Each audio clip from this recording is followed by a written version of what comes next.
আমার কাছে ফিরে আর আসতেই হবে না, কারণ একটা রিলেশন যখন শেষ হয়ে যায় সেটা আর কখনো আপনি ঠিক অ্যাকসেপ্ট হয় না। করবেন না মামুন ফিরে আসলে? ও আসবে না, আমিও আর অ্যাকসেপ্ট করব না।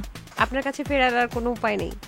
বাহ, দারুণ। যে মামুন আমাকে ফোন দিয়েছে, থ্রেট দিয়েছে, আমাকে ভয় দেখিয়েছে, থ্রেট দিয়েছে?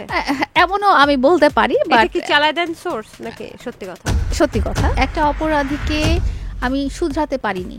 আচ্ছা, যে অপরাধ করেছে মানে সে তো অপরাধ মনে হয় ভুল বুঝতে পেরেছে, কারণ দুধ দিয়ে গোসল করেছে। যে সে দুধ দিয়ে গোসলকে ভুল বুঝতে পেরেও আমার তো আসলে কোনো লাভ নাই, কারণ সে ওই জিনিসগুলো এখনো করে বেড়াচ্ছে।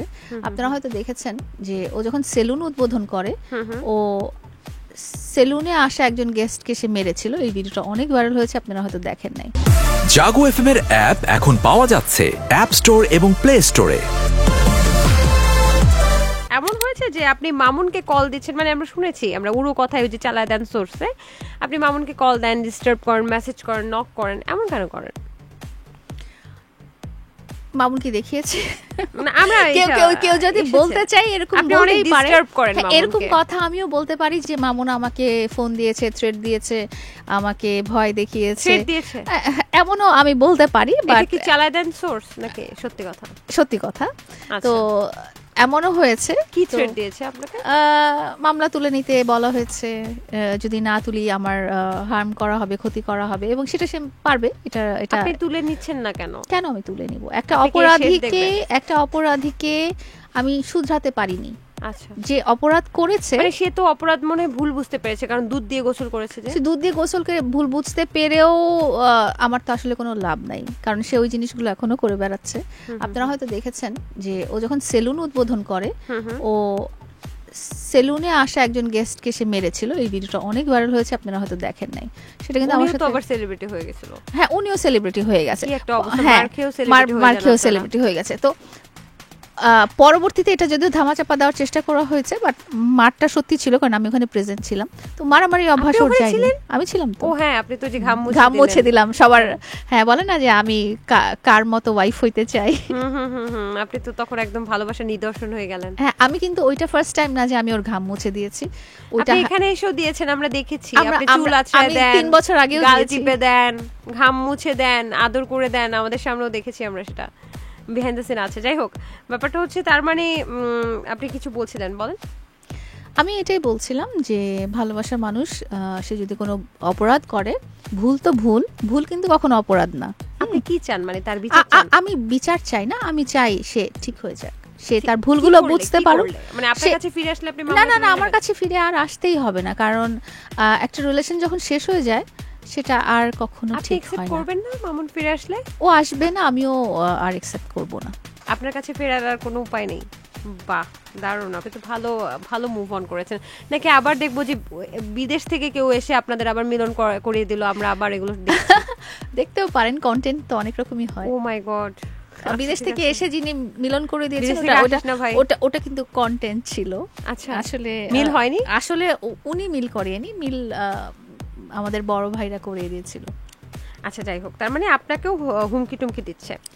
আমাকে হুমকি টুমকি দিচ্ছে বলতে বোঝাচ্ছি যে উনি যে ধরনের কথাগুলো বলেছে, যে আমি কল দিচ্ছি বা আমি ডিস্টার্ব করছি, হ্যাঁ, তো সেরকম উনি তো কোনো প্রুফ দেখাতে পারবেন না। বাট আমাকে উনি কল দিয়েছেন এবং আমাকে উনি টেক্সট করেছেন, সেটা আমি দেখাতে পারবেন। কিন্তু এমনও শোনা গেছে যে মামুনের জীবনে আপনি কখনো ফ্যাসিস্টের ভূমিকা পালন করেছেন, মানে তাকে আটকে রেখেছেন, এবং ইন্টারভিউতে গিয়ে, মানে বিভিন্ন ইন্টারভিউতে গিয়ে কিন্তু মামুন বলেছে যে তার স্বাধীনতা হরণ করেছেন আপনি। এই কথাটা মামুন বলেছে রিলেশন শেষ হওয়ারও 10 মাস পরে। হ্যাঁ, রিলেশন যখন শেষও হয়েছে তখনও কখনো বলেনি, এবং যখন রিলেশন চলাকালীন সময় সে নানা রকম ইন্টারভিউ দিয়ে গেছেন তখনও কখনো বলেনি, বা তার কোনো বডি ল্যাঙ্গুয়েজেও কখনো ফুটে ওঠে নাই যে আর একটা অ্যাডাল্ট মানুষকে তার পুরো পরিবার সহ আমি কিভাবে আটকে রাখবো, এটা কি কখনো সম্ভব? তিনি কিন্তু বলছে আপনি বাসায় তাকে আটকে রাখেন, এবং হচ্ছে পোষা প্রাণীকে আমরা দেখি যে কুকুর টুকুর বাসায় আটকে রাখে, আপনি তাকে কেন আটকে রাখেন? সে কি চিড়িয়াখানার প্রাণী যে তাকে আমি বাসায়? একটা মানুষকে, অনেকে বলে তো তাই। একটা কথা বলি, একটা মানুষকে আপনি বন্দি করে কখনোই রাখতে পারবেন না, তার মনকেও কখনো বন্দি করে রাখতে পারবেন না, তার শরীরকেও কখনো বন্দি করে রাখতে পারবেন না। এবং আপনি যদি তাকে কতক্ষণ আটকে রাখবেন? আপনি গল্প করার জন্য হয়তো 1 ঘন্টা 2 ঘন্টা আপনি গল্প করবেন, বা আপনি কিছু 4টা বছর একটা মানুষ নিজের ইচ্ছায় আমার বাসায় আসছে, আমি কিন্তু তার বাসায় যেয়ে উঠিনি।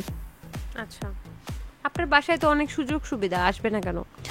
আমার বাসায় অনেক সুযোগ সুবিধা তো প্রথমেই সে দেখেনি, তার সাথে তো প্রথমে 1 বছর 1.5 বছর আমাদের রিলেশন ছিল, তারপরেই তো আমরা একসাথে, এই বাসাটা কিন্তু আমরা আগে ছিলাম না, আমরা অন্য বাসায়, আমি অন্য বাসায় ছিলাম, সে তার বাসায় আপনি ছিল। কি আগে গরিব ছিলেন? আমি কখনোই গরিব ছিলাম না। তাহলে গরিব না থাকলে তো সে বুঝে গেছে যে আপনার বাসায় আসলে অনেক সুযোগ যেটা সুবিধা হয়েছে পাবে, যে এই তাহলে কেন বাসাটা, আসবে না না বলেন? না, যে আমি বাসাটা, বললাম না আমার ফ্রেন্ড ফোন দিয়ে আপনার সুগার বেবি হতে চায়, তাহলে সবারই অনেকেই চাচ্ছে, যেহেতু আপনি এত এত দেখাচ্ছেন। তো এই কেন বাসাটা আসবে না বলেন? আমি আর মামুন দুজন একসাথে বানিয়েছিলাম। কি? হ্যাঁ, আমরা দুজন একসাথে ডেকোরেট করেছিলাম। আমি আমার বাসায় থাকতাম আমার মামুন ফ্যামিলির টাকা সাথে। দিয়েছিল? না, মামুন টাকা দেয়নি, ও বাট আচ্ছা। মামুনের পছন্দ অনুযায়ী, আমার পছন্দ অনুযায়ী কোথায় কি হবে আমরা সেটা ডেকোরেট করে আমরা romantic। একসাথেই থেকেছিলাম। আপনি একজন ছেলের পছন্দ অনুযায়ী একটা বাড়ি বানিয়ে দিয়েছেন। সি কত সে আমার sacrifice। লাইফ পার্টনার, এবং তার সাথে আমি আমার পুরো লাইফটা একসাথে থাকার কথা ছিল বলেই তো মানুষ এত কিছু করে, তাই না? বাহ, আর কি কি করছেন আপনি ওনার জন্য? এটা আলাদা করে বলা কিছু না, যেহেতু বাসার প্রসঙ্গ, আটকে থাকার প্রসঙ্গ আসছে, তাই বললাম। জাগো এফএম এর অ্যাপ এখন পাওয়া যাচ্ছে অ্যাপ স্টোর এবং প্লে স্টোরে।